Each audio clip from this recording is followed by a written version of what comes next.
السلام عليكم ورحمة الله تعالى وبركاته. كي دايرين؟ لاباس عليكم؟ ان شاء الله تكونوا بخير وعلى خير. كي دايرين مع الصيام؟ كاين شي اجتهاد؟ كاين شي قرآن؟ ان شاء الله يا ربي يجعلنا من عتقائه في هذا الشهر الكريم.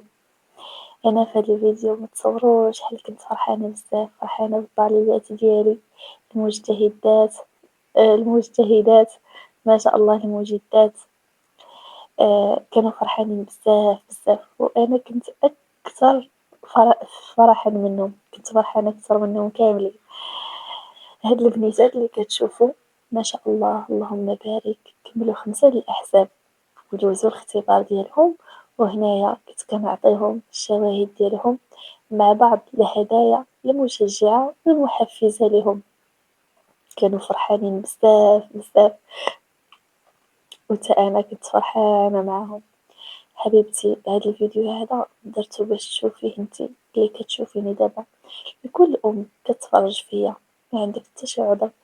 علاش مازال ما دخلتيش بنتك لدار القرآن ولا ولدك لدار القرآن؟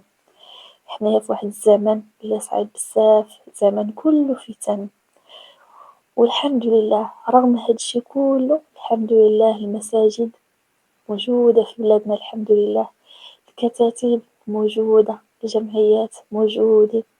فأختي بالله عليكِ واش كتسناي مزال ما دخلتي بنتك لدار القرآن؟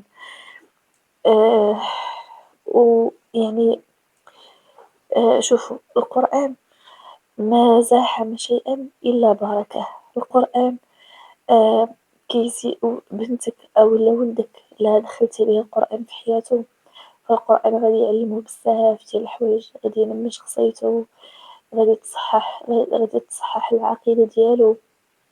حنا أخواتي باش نكون صريحة معكم، راه المدرسة ما تعولوش عليها، راه ما كيقراو ما بقاتش ما بقاش اش نقول لكم، ما بقاتش التربية الإسلامية بديك الأهمية اللي كانت فاش كنا قرينا حنايا. واش دابا نصف ساعة في الأسبوع؟ واش بالله عليكم واش الوليد ولا البنيته غادي تتعلم شي حاجة في نصف ساعة في الأسبوع؟ فحبيبتي دخلي بنتك ولا ولدك لدار القرآن، راه شي حاجة مهمة في الحياة بزاف. أولا كتكون عندهم واحد الصحبة، واحد الرفقة ما شاء الله ما شاء الله، وكتكون عندهم صحبة صالحة، رفقة قرآنية، وكيدوزو وقت زوين. وتاني حاجة بنتك ولا ولدك يعني كطمئني عليه، كيبني العقيدة ديالو بشكل صحيح، كيتعلم الأسس ديال الدين ديالو، ويكفي أنه يتعلم القرآن، فالقرآن غادي يعلمو كلشي.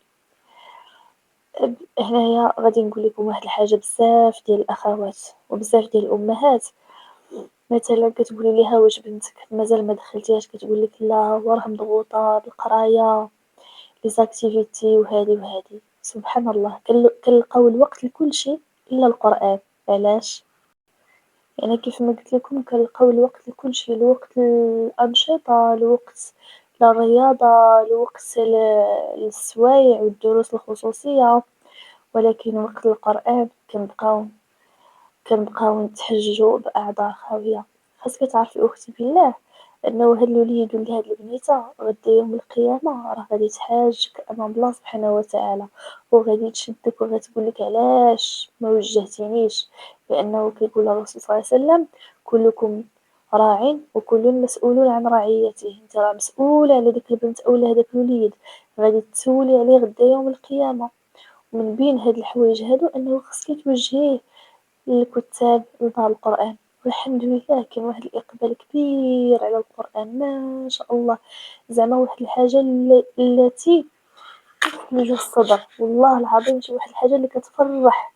كاين واحد الإقبال كبير كبير كبير بزاف على القرآن الحمد لله. من يعني في المغرب، من خارج المغرب كاين إقبال، وكاين الناس اللي عندهم حرقة على وليداتهم، كاينين الناس اللي فعلا عندهم حرقة على وليداتهم وبغاوهم يتعلموا، كاينين الناس اللي ما تعلموش هما القرآن.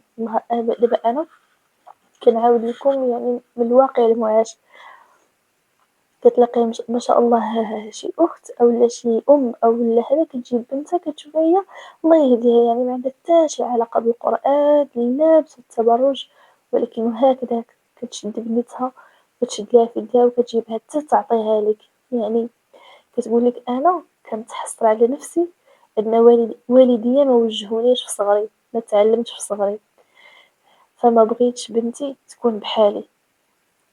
إذا اش كتسناو؟ راه حنا في واحد الزمن اللي خايب بزاف، ضروري أن بنتك تعلم القرآن، تعلم الشريعة ديالها، تعلم العقيدة ديالها، و يعني مكاينش العذر، مكاينش العذر. واش حنا كنديرو الوقت للرياضة، الوقت للسفر، الوقت للدروس، كلشي. الأساتذة المواد يعني كنجيبو الأساتذة حتى للدار وهادي وهادي، وكتجي حتى القرآن وكتقولك ما بقاش ليا الوقت، يعني أعذار خاوية ما عندها حتى شي قيمة.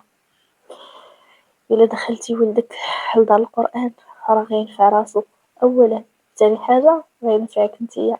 كتصوري أنه داك الابن ما شاء الله ربي يسخر ليه وربي يوفقه ويكون حافظ لكتاب الله، داك راه غيكون شفيع ليك يوم القيامة، داك راه غيكون واحد الباب من أبواب الجنة ليك إن شاء الله. يعني فداك الوليد أولا هاديك البنيتة راها استثمار، هذاك هو الاستثمار الحقيقي، الادخار الحقيقي. حيت حنايا كنعرفو غير نجمعو هادي ونجمعو هادي ونجمعو هادي، ولدك راه خاصو يتربى، خاصو يلبس، خاصو ياكل، خاصو يقرا، ولكن هادشي كله ما غاديش يعقل عليه ملي غادي يكبر، وهادشي كله ما غاديش ينفعو إلا مات، وما غاديش ينفعك حتى نتي إلا متي.